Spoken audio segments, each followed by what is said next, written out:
Hey, Ghost Pirates fans, welcome to episode 4 of Beyond the Graveyard. We can't thank you enough for the support over the previous 3 episodes with Rick Bennett, Michael Bullion, and Anthony Collins. All those episodes are available on YouTube, Spotify, and wherever you get your podcasts. This week, we're joined by Ghost Pirates defenseman Carter Long. He played in 12 games last season after joining the Ghost Pirates from the University of Vermont. Great to talk with Carter. Great to catch up with him. Hope you guys enjoy. Episode 4 of Beyond the Graveyard is here, and I am joined by Ghost Pirates defenseman Carter Long. Carter, what's going on? How you doing? How's summer been, my man? Not too much, Cristiano. Thanks for having me on first off.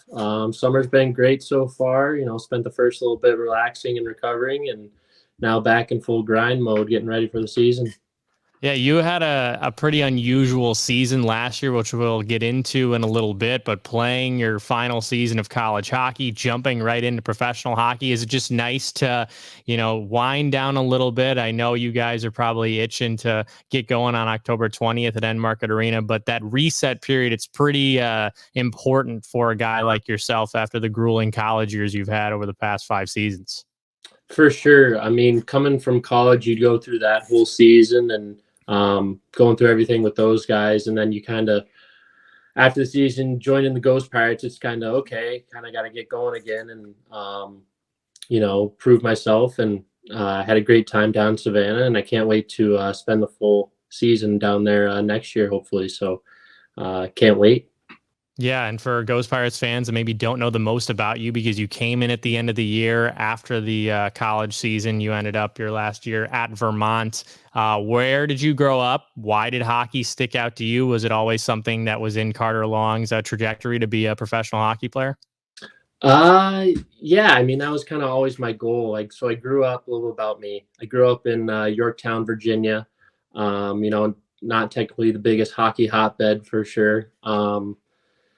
So yeah, my dad got me into hockey, and I've loved it ever since. I was in skates at a little bit before 2 years old, kind of right since I can walk, and it's been pretty much my life ever since. I grew up playing in Virginia, and as I kind of got better and progressed, I kind of had to keep moving up and definitely sacrifice. I can't thank my parents enough.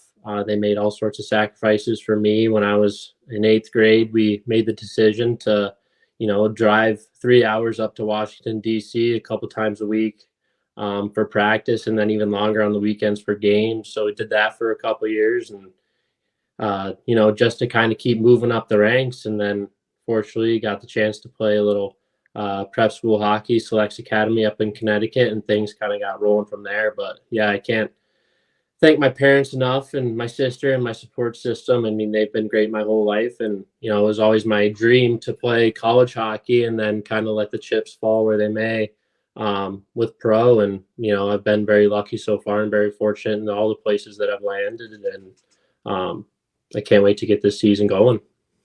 Yeah, you say you're from Virginia, Carter. Were the Washington Capitals the number 1 team with you growing up? So that's funny. So I grew up with a bunch of guys who, love the Capitals. But for me, really, I didn't really fall in love with those guys because, I live in 3 hours from DC. I never really got a chance to go to any games.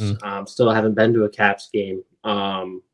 So I always loved Nicholas Lidstrom growing up. He was my guy. So, the Red Wings, when they were in their heyday, making the playoffs and winning those cups, they were kind of my team growing up. And I was originally born in Washington State, so ever since the Seattle Kraken have come about, they've kind of been my go-to team ever since. When you're younger and you're playing prep school hockey, and we'll get into, the USHL as well, where you played, I believe when you were in prep school, you had the most points out of defensemen. So you had that offensive flair to you, but were you at forward? Were you at defenseman? How does that work growing up? I guarantee you a lot of, people listening in don't really understand how players carve out their positions. And now we see in your first professional year, you are a guy who's hard-nosed, plays the game in the defensive zone the right way, but you've got that, booming slap shot and offensive mindset.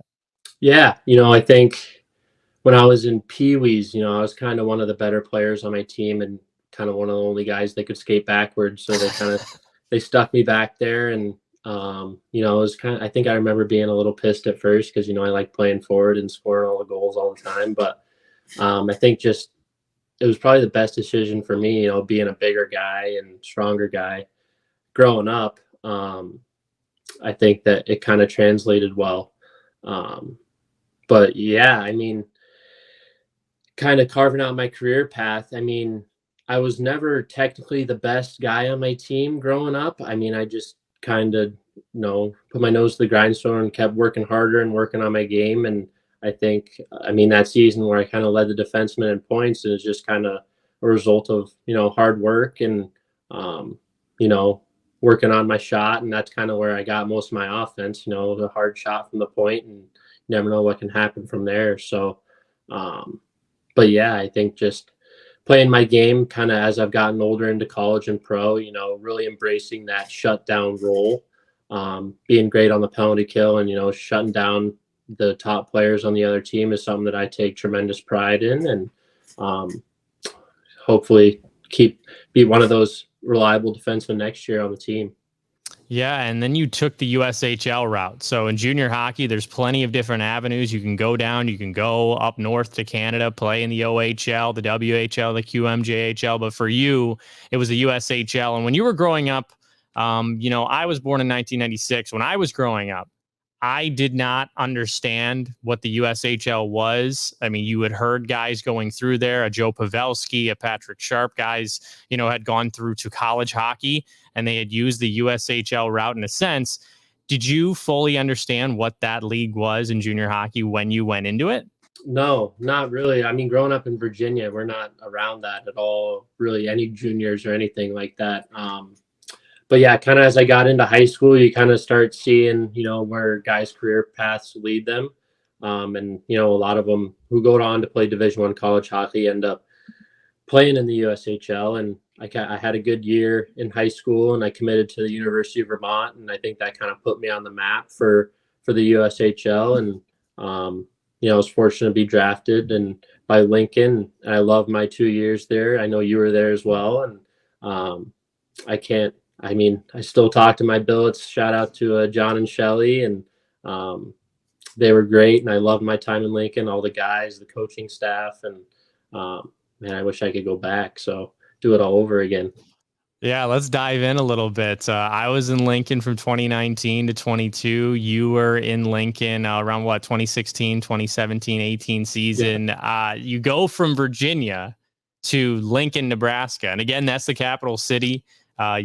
People think Omaha, Nebraska, but it's also Lincoln, Nebraska, home of the Nebraska Cornhuskers. So what was your first impression stepping into the ice box in Lincoln for the very first time? Oh, it was awesome. You kind of go into the season, you watch the videos on YouTube. They got the whole light show before the game and the big star coming down from the ceiling, and makes you just want to start the game just so you can, kind of experience that kind of stuff. But, walking into the ice box, it's definitely a small rink. It's kind of got a little homey feel, and the fans are crazy and awesome and so supportive, and just had so much fun playing there. Yeah. Did you ever have a red hot dog? The hot dogs that were dyed red. I did. Yeah. They love their Cornhuskers. It's crazy. Oh, they got the hot dog shooter, that cannon that they'd fire across the building at 175 miles an hour. I'm so surprised that no fan ever got seriously injured from one of those. But you also played with Paul Cotter, who, Stanley Cup champion of the Vegas Golden Knights. You are in the same organization as Paul. Do you still keep in touch from those guys back in junior? And how cool is that to see someone, and he's not the only one, that has gone down your similar route and found success at the pro game? It should give you a lot of confidence now moving forward into your first full pro year with Savannah this upcoming October. Yeah, it's great to see what Paul's done. I mean, my first year in Lincoln, he was cut, and he went down to the North American League and lit it up. And then next year he came into Lincoln, and kept doing the same thing. I mean, he's a hardworking guy. I mean, he's got he's got the speed, he's got the skill, and he deserves everything that he's worked for so far. But no, I haven't really kept in touch with him. Just a couple of guys from that Lincoln. Things kind of, sometimes fade away. It's hard to keep in touch with. You play on so many teams and stuff like that. But yeah, hopefully maybe our cross will pass down the line here. Yeah, and you go to Vermont for several seasons. You deal with the COVID pandemic during 2020-21. You only played in 13 games for Vermont. When COVID happened, what was that like in Vermont? Did you know, hey, the season's immediately canceled? Like it's such a unique time in a lot of hockey players' lives. I was at the junior level and that immediately, I remember where I was. I remember, we were at a sponsorship event in a restaurant in Lincoln and everything got shut down. But what was the chatter like in that Vermont locker room once you started this coming about in, that March of 2020?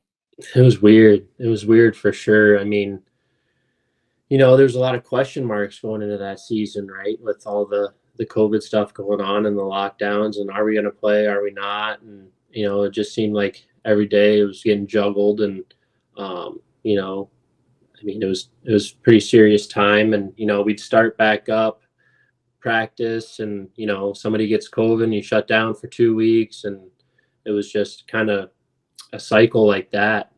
People get it, and you got to shut down. The athletic department shut down everything for almost close to a month, and it's weird because you're just staying at home when you should be practicing and playing at hockey, but you can't hang out with your friends. You can't, all your college classes are online. It was a weird year for sure.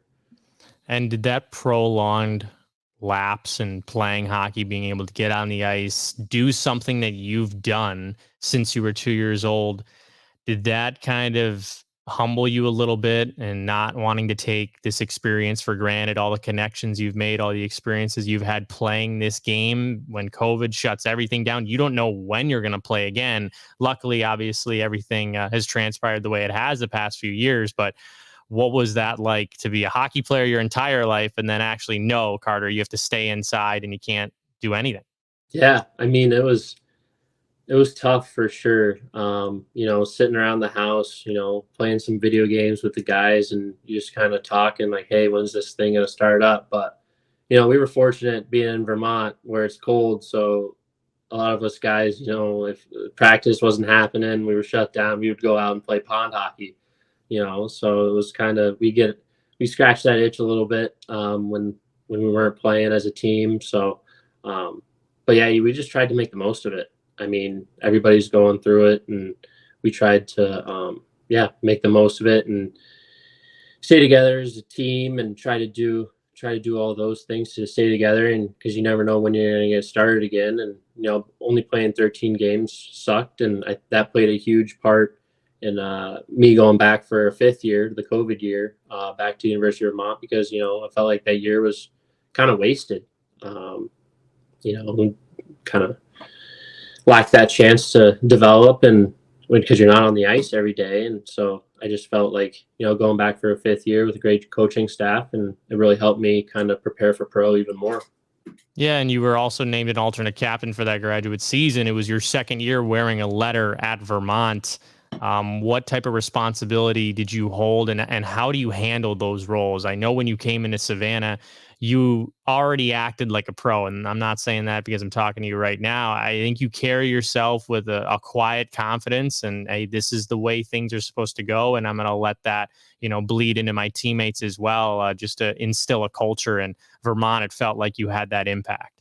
Yeah, I mean, I think Vermont is kind of a sleeping giant kind of program right now, and they're went through some tough times. We didn't have a whole lot of success, and myself and the leadership group, we were trying to do everything we can to change that and change the culture around the team. And for me, my kind of leadership style is kind of leading by example, like you said, and I try to carry myself like a pro, and try to lead by example and work hard and focus on all the little details to be successful and kind of hold others accountable. I think that's a big part of it, being a leader as well, because you need everybody pulling on that rope.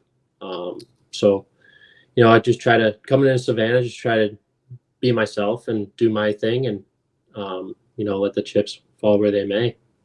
And you didn't just lead on the ice, Carter. You led off of it. You were awarded the 2021-22 Mike Gilligan Award presented for service for team and community. When you got that award, what were those feelings? I know you take a lot of pride again in helping out the community. I remember it was like your second week in Savannah, and we were already at a community event, and we're just very welcoming to the idea. You were open to helping other people out. It was a canned food drive. We brought, soups and, clothes, everything for Goodwill. And you and Daniel D'Amato had a great time doing that. Has that always been a part of your personality to want to give back to the people less fortunate because you've had all of these opportunities in your own life? Yeah, I think you hit the nail right on the head there. I mean, I'm very fortunate to be in the spot that I am, and we get to play hockey for a living. I mean, it doesn't get really any better than that. And,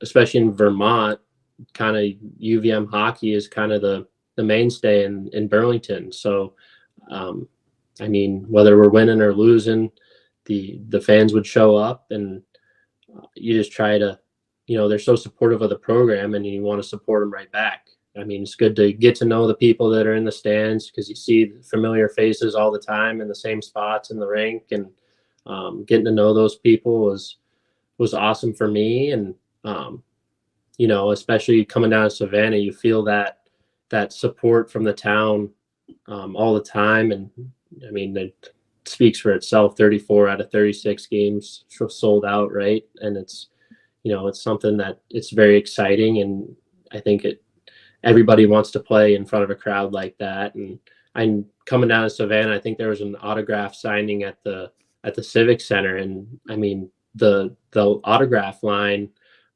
kept going forever and ever and ever, and it was awesome just to see all the support and how much they love all the players. And even after the last home game, we were signing autographs for a long time, and it's great. You don't mind doing that stuff because these guys come out and support you every single day. I mean, no guy wants to play in an empty barn at home. So we're very fortunate and lucky to play in Savannah, and I don't think any guy takes that lightly.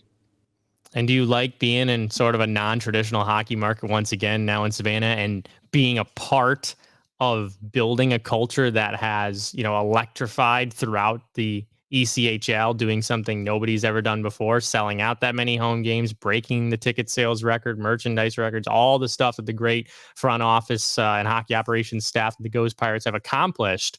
You are now a part of that culture, and you are molding, whether you like it or not, Carter, the future of Savannah hockey. Yeah, I think it's awesome. Growing up here in Virginia, I grew up going to the Norfolk Admirals games, seeing when they're affiliated with the Blackhawks, seeing Corey Crawford and Seabrook and Keith come through here, those legends. And, it kind of sparked hockey for a bit around here. And I think we're going to see the same thing in Savannah. I mean, I think it's going to spark the youth getting into hockey even more. And you see more players coming through college and pro who are from Georgia. And I think it's going to be awesome.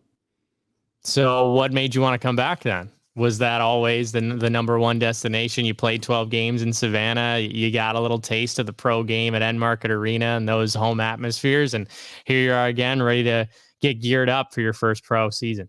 Yeah. I mean, to be honest, I didn't know much about Savannah before coming down. And then, talked with Rick, and, I can't thank the coaching staff, the rest of the guys on the team and the fans for being so welcoming from the very start. Coming in, you don't want to step on any toes. These guys have been together all year, and but they really made me feel like a part of the team right away. And I loved every second of it being down there. You can't beat the weather. You can't beat the fans and the experience playing games there. And it was, if I'm playing, I'm coming back. It's can't beat it. Yeah, the All-Star game being held here this year. We have plenty of promotional games that are now available on ghostpirateshockey.com. Now that the schedule has finally been finalized, and now the home opener, as it's always been, the season opener against the Norfolk Admirals, a team that the Ghost Pirates kicked out of the South Division when they were put into the ECHL. So is there going to be a little more motivation for you to play well in that game, knowing how much the Admirals had an effect on you? Yeah, for sure. It's funny. I skate with some guys who play for the Admirals around here who were here for the summer, and um, actually, my one of my buddies, his dad's affiliated with the team as well and running the team, and yeah, it's gonna be awesome. I think my parents are gonna come down for those first games, and I can't wait to play. It's kind of funny, playing Norfolk in the first game. It's gonna be great. It's going to be such an exciting year, Carter. But off the ice, we need to understand who Carter Long is. You mentioned video games. You a big Xbox guy, PS4 guy, a Nintendo guy growing up? Are those a part of your life or something you just kind of dipped your toes into during COVID because you had to? Everybody else was doing it. I think a little bit of both. Growing up, definitely played a good amount of video games, and then kind of once getting into college and stuff, you kind of just do it to hang out with the boys even more. It's just fun making memories with those guys playing little video games. But I mean, kind of got away from it a little bit now. But yeah, definitely into golf. Love golfing, and Best part of your golf game? best part of my golf game. That's tough. Is it easier to say worst? Is it easier to say worst part of your golf game first, or probably my long irons are probably my worst part of my game? But I think my wedge game's been pretty good recently. So it's up and down. It depends on the day. yeah, soft hands, soft hands. Are you a movie guy at all? TV show guy, or do you like to kind of stay to yourself, read some books? Anything unique about there? Yeah, definitely movies and TV shows. You know, just finished up second season of The Bear. Unreal show. That's good stuff. That's yeah. Kind of I worked in a little bit in a restaurant this summer, kind of as a summer gig. I make a little cash. You kind of see the similarities. It's funny kind of seeing that stuff. But yeah, movies and TV for sure. Yeah, so you're walking through the kitchen, you're just yelling behind the entire time. Yeah. Corner, bird. Yeah. What a great show. Yeah, being from Chicago and you see that, like myself, Yeah. it's unbelievable the authenticity of that show. So we're not sponsored by the Bear by any means, unless Hulu wants to jump in for the podcast. But yeah, favorite movie that you've seen over the summer? Favorite movie. I saw Oppenheimer. That was good. Yeah, Barbie as well, the double feature the same day, or you haven't seen Barbie? Didn't do Barbie. I don't know if that's up my alley, but Oppenheimer was good.